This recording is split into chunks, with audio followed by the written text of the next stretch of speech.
আলাইকুম আসসালামু আলাইকুম, সবাই কেমন আছেন?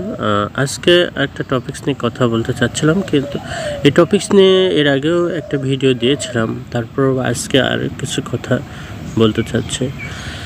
সেটা হচ্ছে যে 7 কলেজ নিয়ে যে ঝামেলাটা হচ্ছে, এটা আসলে একদিনের সমস্যা না।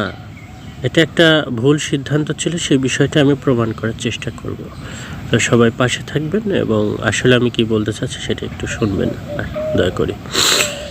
তো বিষয় হচ্ছে যে আমাদের যে 7 কলেজের ব্যানারে যে আন্দোলন চলছে, আপনারা ইতিমধ্যে দেখেছেন যে তাদের কলেজগুলোকে নিয়ে একটি স্বতন্ত্র বিশ্ববিদ্যালয় করার জন্য। তো বিষয় হচ্ছে কি যে এটা আসলে কতটা যুক্তিযুক্ত, এই বিষয়টা আমাদের একটু ভাবা দরকার।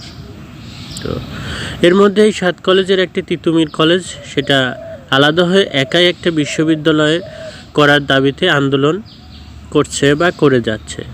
তো এই দাবিতে আন্দোলন করতে গিয়ে তারা কি করছে, নর্মালি যেটা হয়, সড়ক অবরোধ করছে, ট্রেন চলাচল আটকে রাখছিল, ট্রেনে ঢিল ছুঁড়ে শিশুসহ অনেককেই আহত হয়েছে।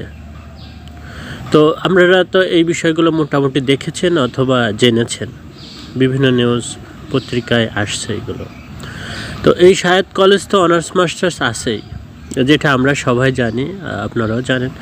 তো আমি কিছু উদাহরণ দিয়ে বিষয়টা আরও ক্লিয়ার করার চেষ্টা করি যে এটা আসলে কতটা যুক্তিসঙ্গত, আসলেই প্রয়োজন আছে কি না।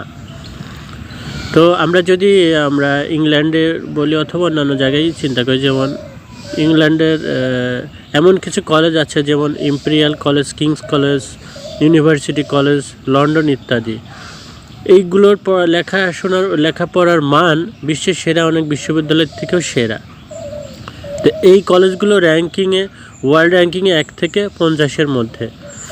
নামে কি আসে যায়, আমাদের কথা হচ্ছে নাম দিয়ে কিছু হবে না। এই কলেজের শিক্ষার্থীরা তো রাস্তায় নেমে বিশ্ববিদ্যালয় করার দাবি জানাচ্ছে না, তাহলে আমাদেরকে কেন, কি প্রয়োজনে দাবি জানাতে হচ্ছে, এই বিষয়টা আমার বোধগম্য নয়।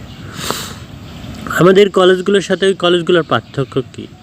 পার্থক্য হলো শিক্ষকের গুণে এবং মানে, পার্থক্য হলো অর্থ বরাদ্দে ও গবেষণার সুবিধায়। আমাদের ইউনিভার্সিটিগুলোতে কিন্তু, কলেজগুলো যেখানেই বলেন সেখানে কিন্তু গবেষণার খাতের জন্য খুব একটা বেশি বরাদ্দ দেয়া হয় না। তো আর আমাদের নীতি নির্ধারকেরাও জানেন না যে অনার্স মাস্টার যেখানে থাকে সেখানে ওই বয়স্ক ছাত্রদের পাশাপাশি উচ্চ মাধ্যমিকের কম বয়সী শিক্ষার্থীরা থাকতে পারে না।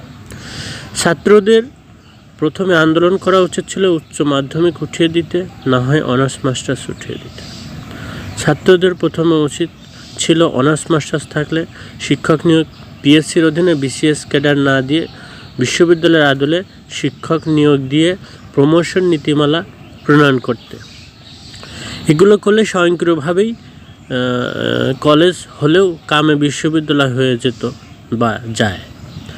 তো আন্দোলনের কারণে যদি এই 7 কলেজ নিয়ে আলাদা স্বতন্ত্র বিশ্ববিদ্যালয় করা হয়, তাহলে এই ব্যাধি অন্যান্য বড় কলেজগুলোও ছড়িয়ে পড়বে। তো ঢাকার এই 7 কলেজ তো দেশের বড় বড় জেলা শহরের চেয়ে কোনো অংশ বেশি ভালো মনে হয় না। এটা একটা বিশ্ববিদ্যালয়, জাতীয় বিশ্ববিদ্যালয়ের অন্যান্য কলেজের মতোই আমরা যেরকম দেখেছি, এটা সেই রকমই একটা কলেজ বা বিশ্ববিদ্যালয় বা ন্যাশনাল ইউনিভার্সিটির আন্ডারে অন্যান্য কলেজ যেরকম সেই রকম। যেমন ময়মনসিংহের আনন্দমোহন কলেজ, রংপুরের কারমাইকেল কলেজ, বরিশালের বিএম কলেজ, খুলনার বিএল কলেজ, সিলেটের এমসি কলেজ এবং কিশোরগঞ্জের গুরুদয়াল কলেজ। এগুলো বিশাল ক্যাম্পাস নিয়ে বড় বড় কলেজ আছে, এখানে বড় বড় কলেজ আছে। তারপরও একই সাথে উচ্চ মাধ্যমিকও আছে, মাস্টার্সও আছে এখানে। আপনারা লক্ষ্য করলে দেখবেন যে কলকাতাতেও আজ থেকে 20 থেকে 25 বছর আগে যেখানে অনার্স আছে সেখানে উচ্চ মাধ্যমিক ছিল। তারপরে তাদের সরকার এটা বুঝেছিল যে ওটা ঠিক না। এখন যেখানে অনার্স আছে সেখানে কোথাও উচ্চ মাধ্যমিক বা অন্য কোনো ডিগ্রি কোর্স নেই।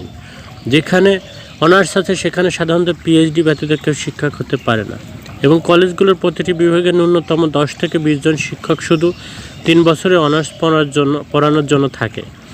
আমাদের কলেজগুলোতে যেখানে অনার্স আছে সেখান থেকে মাস্টার্স ও উচ্চ মাধ্যমিক বাদ দিন, পিএইচডি ডিগ্রিধারীদের শিক্ষক হিসেবে নিয়োগ দিন এবং শিক্ষকদের সংখ্যা বাড়ান। তাহলেই সমস্যার সমাধান। এইগুলোই গ্যারান্টি দেবে বিশ্বমানের শিক্ষা। ব্যাপারটা হলো শিক্ষার মানে, নামে কলেজ বললাম না বিশ্ববিদ্যালয়, কিচ্ছু যায় আসে না। শুধু নিশ্চিত করুন যে যেখানে অনার্স থাকবে সেখানে মাস্টার্স ও এইচএসসি থাকবে না। 4 বছর অনার্স হতে হবে, টার্মিনাল ডিগ্রি। এরপর যারা একাডেমিয়ায় থাকবে তারা মাস্টার্স করবে, পিএইচডি করবে, তার জন্য বিশ্ববিদ্যালয় আছে। এই 7 কলেজকে ঢাকা বিশ্ববিদ্যালয়ের অধীনে আনা ছিল একটি মারাত্মক ভুল। 7 কলেজের মান বাড়ানোর বিবেচনায় এটি করা হয়নি। এটি করা হয়েছিল তৎকালীন ঢাকা বিশ্ববিদ্যালয়ের ভিসি মহাশা আরিফিন সিদ্দিক ও জাতীয় বিশ্ববিদ্যালয়ের ভিসি হারুন আর রশিদের মধ্যে ব্যক্তিগত ও রাজনৈতিক দ্বন্দ্ব, যেখানে শিক্ষার্থীদের উপকার ও কল্যাণ তাদের বিবেচনার কোনো অংশই ছিল না। ঢাকা বিশ্ববিদ্যালয় নিজেই তার ভার বহন করতে পারছিল না, তার উপর তখন তার প্রায় নিজের সমান আরও 7 কলেজের ভার চাপিয়ে দেওয়া হয়। এতে কি 7 কলেজের শিক্ষার মানের উল্লেখযোগ্য কোনো উন্নতি হয়েছে? কিন্তু ঢাকা বিশ্ববিদ্যালয়ের মান নিম্নগামী হয়েছে। ঢাকা বিশ্ববিদ্যালয়ের শিক্ষার মান খারাপ হওয়া মানে বাংলাদেশের ক্ষতি। অনতিবিলম্বে 7 কলেজকে ঢাকা বিশ্ববিদ্যালয়ের অধীন থেকে মুক্ত করা উচিত। একই সাথে 7টি কলেজ নিয়ে একটি বিশ্ববিদ্যালয় করার কথা বিবেচনা করা যেতে পারে, বা 7টির প্রতিটি শুধু অত্র 4 বছরের অনার্স পড়ানোর পারমিশন দিয়ে বিশ্ববিদ্যালয়ের মানের শিক্ষক নিয়োগ দিয়ে যথেষ্ট সংখ্যক শিক্ষক দিন। তো আমি বলবো যে যেখানে কলেজ থাকবে সেখানে অনার্স মাস্টার্স না থাকলেই ভালো। আর এই 7টা কলেজকে একটা বিশ্ববিদ্যালয়ে রূপান্তর করে সেইটা বিশ্বমানের শিক্ষক, অর্থাৎ বিশ্ববিদ্যালয়ে যেভাবে শিক্ষক নিয়োগ হয় সেখানে শিক্ষক নিয়োগ দিয়ে এইচএসসি লেভেলটা ওখানে বাদ দিতে হবে এবং মাস্টার্স লেভেলটা। এটাই আমি বলে আসতেছি আমার কথায়। এটা যদি শোনেন তাহলে এখানে একটা যুবক বা একটা বৈপ্লবিক হতে পারে শিক্ষাক্ষেত্রে।